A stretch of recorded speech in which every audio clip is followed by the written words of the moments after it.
This video, I'm going to show you the purpose of the matrix, the simulated reality that we live in, understanding why it is here, what we can do about it, and how we can navigate through it in a much easier way. Welcome back to another video. My name's Aaron and I help people expand their consciousness. Now in this video, I'm going to be sharing with you the purpose of the simulation, the purpose of reality that we live in, how it is highly probable that it is a form of matrix, how this is something that more and more people are coming on board with. I know years ago this is something that was very taboo, but more and more people are understanding this. You have big name people like Elon Musk said that the probability that we live in is that this reality is the baseline reality is less than a percentage. And that implies that, yes, we do live in a simulation. Someone actually asked him that. He's like, so are you saying we live in a simulation? He's like, yes.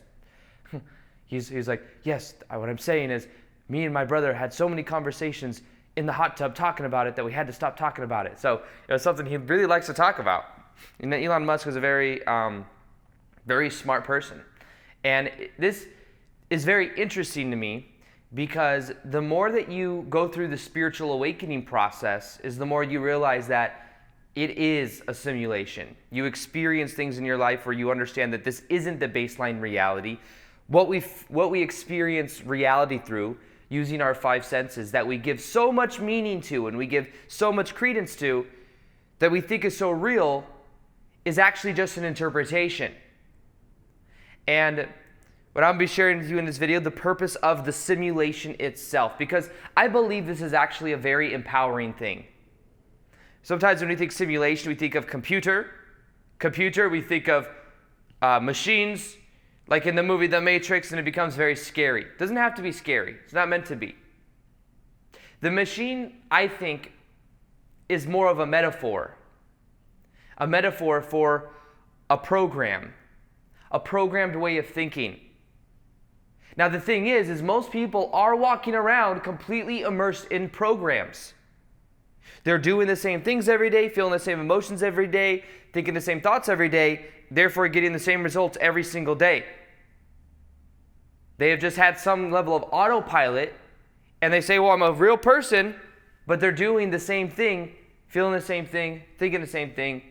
It's a programmed way of thinking, which is why plugging out of the matrix is about, in a way, a spiritual awakening, remembering who you really are, remembering that it's all just a dream, but it can be now a fun dream. And then once you know the rules of this dream, it then becomes a little bit easier to navigate through.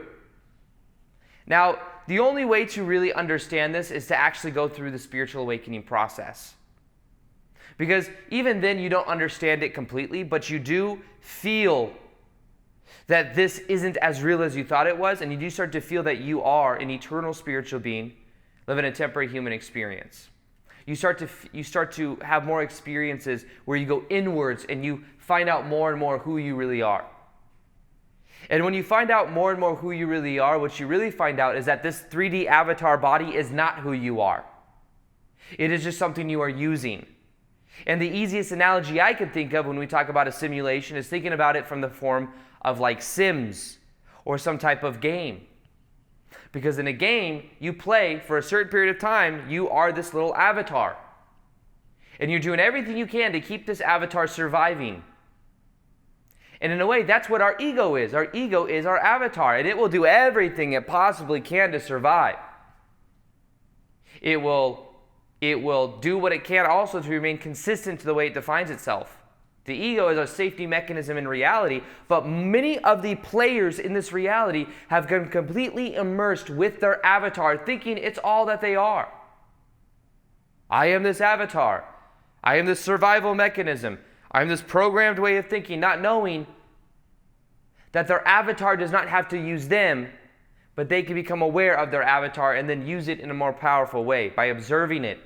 What we call enlightenment is when people transcend their avatar and they become the reality system itself. And then they don't have an identity. Sadhguru has talked about this. He's like an enlightened guy that you can check out. He was talking about how on Chandani Hill he had this enlightening experience, and he realized I could not find that which is me and that which is not me.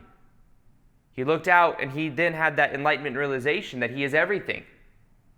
He went beyond his little ego, beyond his avatar, and became the larger consciousness system.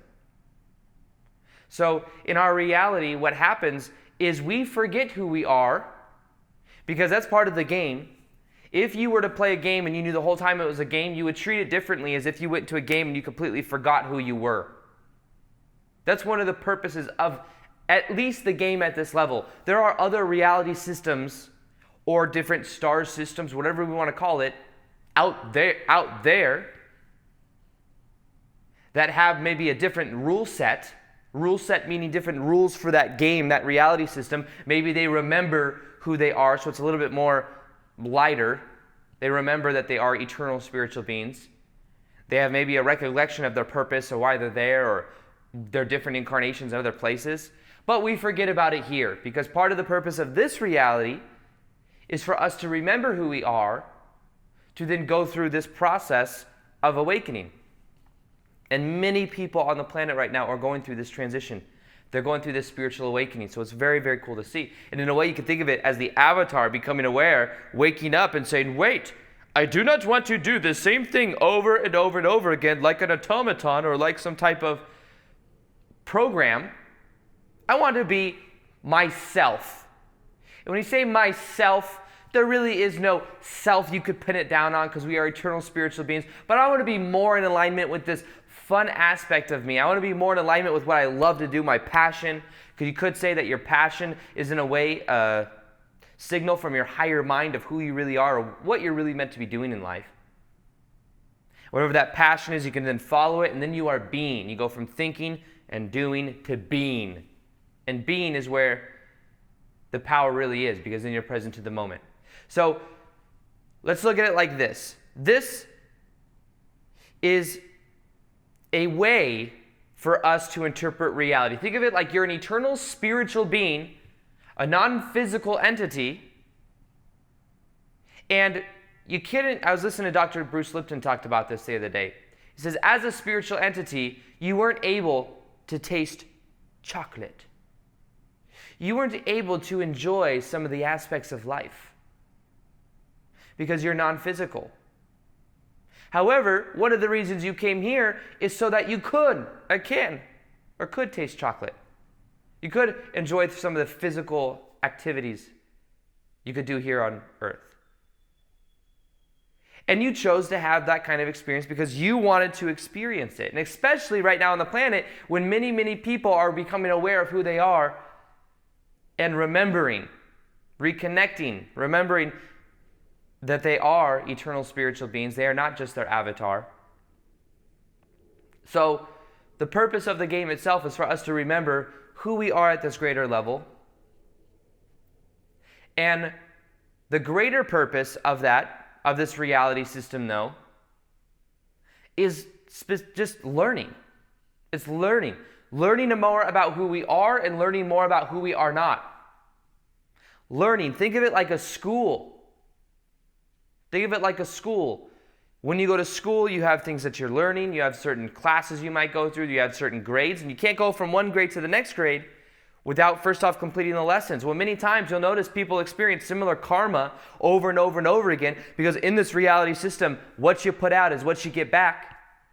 You see, at the greatest level, as an eternal spiritual being, you are source energy.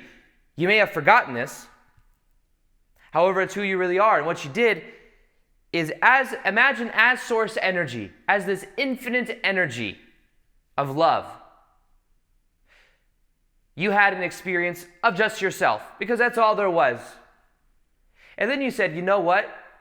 If I have just one other, there is then a relationship. There is then something to learn off of that. But then what you did is you said, okay, I'm going to put myself into billions of different bodies, so that then there's a relationship where we can understand who we are at a greater level. We can go through a higher degree of complexity to see if then we can come back into the unity of knowing who we really are. That's why what you put out is what you get back, because what you do to someone else, you do to another aspect of you. So at the deepest level, we're all connected. We may have forgotten. That's kind of I know that's a big idea that's kind of hard to grasp the totality of. But when you notice everything in life is a reflection, things really begin to change in life. But one of the things that we came here to learn as well is love. We came here to learn love. Love is the base point of this simulated reality, of the simulation itself. Love is the base point. Unconditional love is the base point because everything else is a reflection of you. And having that love is a recognition you can have, but many times we'll overlay that with judgment. Oh, I love you as long as you're doing this. I love you as long as you do exactly what I want you to do. I'll love you exactly blah, blah, blah. And we have these rules. And those rules then cause a barrier of separation where we can't actually really love someone because we have these rules that we overlay with reality. But one thing we decide to do when we come here is we decide that we are going to go through a process of learning to love. Learning to love. Anything that we feel that's less than love is a lower vibrational emotion that somehow we're tied to due to attachment, which is why a lot of times just observing your thoughts is a way to raise your vibration. Well, as you detach more and more, you then get to a feeling of love. And you realize that everything is love. That's why when a lot of, you could say, enlightened people go through the process of enlightenment, they'll just cry or they'll see the beauty in everything. I was listening to that video last night of Sadhguru. That's why I talk about him. But he was talking about how he just tears. He's like, I'm not one to cry. Me and crying were not a thing. But there were just tears coming out of my eyes. My whole shirt was soaked. I would look at the sky and cry. I would look at the tree and cry. Anything I would do would cry. People thought I was on something. You know. Love is the base point of our reality, though. And the more we become aware of this, the more that we can see that the more we can unconditionally love is the more we are going to, quote unquote, grow up and get to the next level. So these are things that we can begin to do. And as we begin to do this, we begin to hack our reality more. Now, one of the ways that our simulated reality works is with intention and probability. Intention, I intend ... increases the probability of you experiencing things in your life. Intention is key, not desire. Desire is just saying, I really want something. It's a statement. It would be nice if. Intention is when you declare something that you're going and moving towards, and then you take action with it. Action and intention are interlinked because in this physical reality, the language that we use to speak for us to create what we want is the language of action, is physical movement. This is not the only one. We can have thoughts and feelings, but action a lot of times I believe is completely underestimated. Taking action is a way to increase probability. So for this simulated reality that we live in, some of the things that we agree to, some of the things that are a part of it is that we had to forget who we are. We had to go through this dream of being this 3D physical avatar body, believing that this is who we are. But then what happens is we eventually go through a spiritual awakening, which is where we become aware of the avatar itself. The more we observe the avatar and we don't identify with it, the more we raise our vibration. And as we raise our vibration, we then start to feel more in that love frequency, and we start to realize that everything in our reality is a reflection. So we might as well love. We might as well learn. And as we learn, we in a way go through these different levels.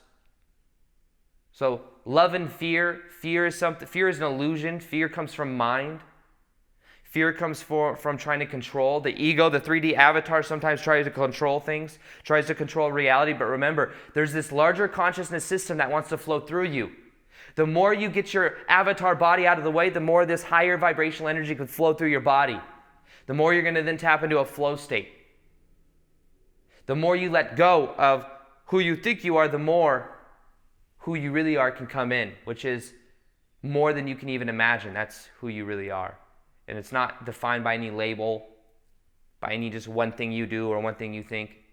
It's beyond what you can imagine. So the purpose of this simulation is that Find out for yourself, go within, become aware of who you are. The more you become aware of who you are, the more you realize these things for yourself. It's something that, they could do things with computers that they're proving that when it comes to information in the database of reality.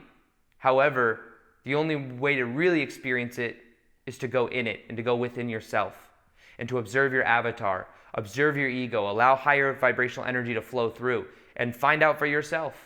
That's the best way to do it. Meditation has been the most powerful way that I found to do it. It's kind of like the reset button. But find out what works for you. Get into a flow state. Do what you're passionate about. That leads you to you growing up more and more. And at the same time, learn to love. Learn that everyone is a reflection of you. So how would you treat yourself? And treat yourself. Understand that you are loved. So treat yourself better, because some people don't treat themselves good enough. They treat themselves like they don't necessarily accept themselves. Love yourself. And by you loving yourself, other people will feel that off of your avatar and they'll want to love you more. It's a funny way it works, but what you put out is what you get back. The way you view yourself is the way other people view you, because there really is only you. So something I have that's coming is called the Shift Experience. It's going to be ready on the 17th of July. It is the most powerful thing I've ever made. It's almost completely finished now. And it has to do with shifting your level of consciousness and also shifting into the reality you want by understanding a lot of what I'm sharing with you today about how reality is a simulation, and having a process, a technique, a system for going from the old into a new way of being. So if that's something you want first access to, you go ahead and click in the top of the description box below, and you can get access and the training for the Shift Experience, which is coming. Also, I'll be doing more live Q&As on Instagram. If you want to follow me on Instagram, you can follow me right here. I post twice a day there, plus I also do live Q&As quite often, so you could follow me there as well. Other than that, I hope you enjoyed this video. Feel free to like this video if you liked it. Subscribe if you haven't already. Hit the notification gear so you can see the daily visit I do. Other than that, as always, peace, much love, and namaste.